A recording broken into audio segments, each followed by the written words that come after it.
कांग्रेस नेतृत्व की सरकार ने श्रीमती इंदिरा गांधी जी के नेतृत्व में उस संविधान का गला घोंटने का कार्य किया था जिस संविधान की शपथ लेकर के वह देश की प्रधानमंत्री बनी थी। कांग्रेस भले ही चेहरे बदले हों, लेकिन आज उसका चरित्र आज भी वही अधिनायकवादी है, तानाशाही पूर्ण है। लोकतांत्रिक मूल्यों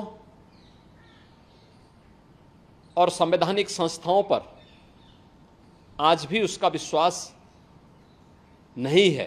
कांग्रेस के इन काले कारनामों की एक लंबी फेहरिस्त में आपातकाल भी आता है। आपातकाल की उस काली घटा को वर्तमान पीढ़ी को अवगत कराने के लिए आज देश की संसद ने एक ऐतिहासिक निर्णय लेकर के यह निंदा प्रस्ताव पारित किया है। ये सचमुच एक अभिनंदनीय प्रयास है, वर्तमान पीढ़ी को बताने का प्रयास है। आज का दिन एक ऐतिहासिक दिन है।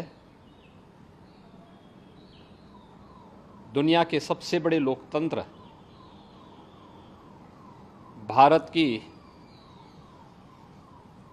संसद में नवगठित संसद और नव निर्वाचित लोकसभा के माननीय अध्यक्ष श्री ओम बिरला जी ने आपातकाल के 50 वर्ष पूर्ण होने पर आपातकाल के विरोध में एक निंदा प्रस्ताव पारित किया है। मैं उनके इस प्रयास के लिए माननीय श्री बिरला जी का हृदय से अभिनंदन करता हूं। उन्हें अंतःकरण से धन्यवाद देते हुए सभी नवनिर्वाचित माननीय संसद सदस्यों को अपनी हृदय से बधाई भी देता हूं और इस प्रस्ताव के लिए आभार भी व्यक्त करता हूं। हम सब जानते हैं कि 25 जून 1975 मध्य रात्रि में तत्कालीन कांग्रेस नेतृत्व की सरकार ने श्रीमती इंदिरा गांधी जी के नेतृत्व में उस संविधान का गला घोंटने का कार्य किया था जिस संविधान की शपथ लेकर के वह देश की प्रधानमंत्री बनी थी।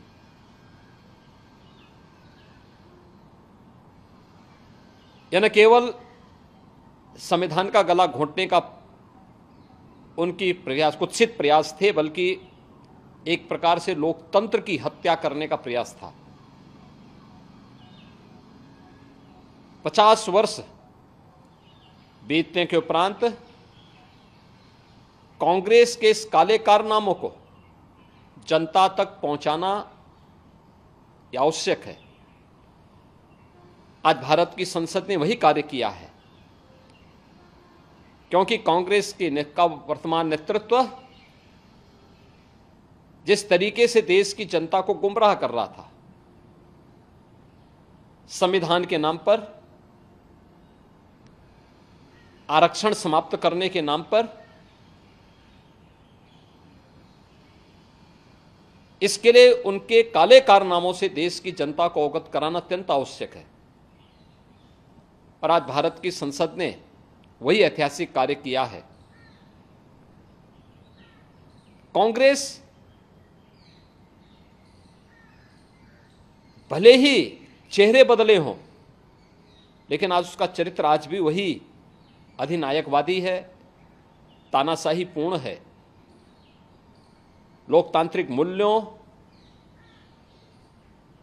और संवैधानिक संस्थाओं पर आज भी उसका विश्वास नहीं है और इसीलिए भारत की हर संवैधानिक संस्था को कटघरे में खड़ा करना, भारत के बाहर जाकर के भारत के लोकतंत्र पर, भारत की चुनाव की प्रक्रिया पर प्रश्न खड़ा करना इनकी फितरत बन चुकी है। कौन नहीं जानता है कि कांग्रेस ने संविधान लागू होने से लेकर के 2014 तक 75 बार भारत के संविधान में संशोधन किए। कौन नहीं जानता है कि अनुच्छेद 356 का दुरुपयोग करते हुए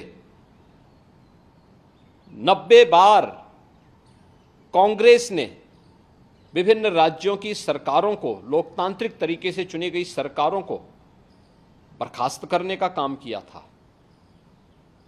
कौन नहीं जानता है कि अपने राजनीतिक स्वार्थों के लिए कांग्रेस ने देश की अखंडता के साथ खिलवाड़ किया और कांग्रेस के इन काले कारनामों की एक लंबी फेहरिस्त में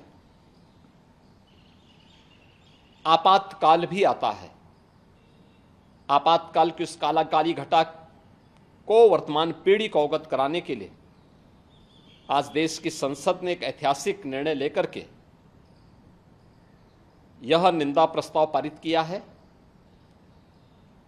ये सचमुच एक अभिनंदनीय प्रयास है, वर्तमान पीढ़ी को बताने का प्रयास है।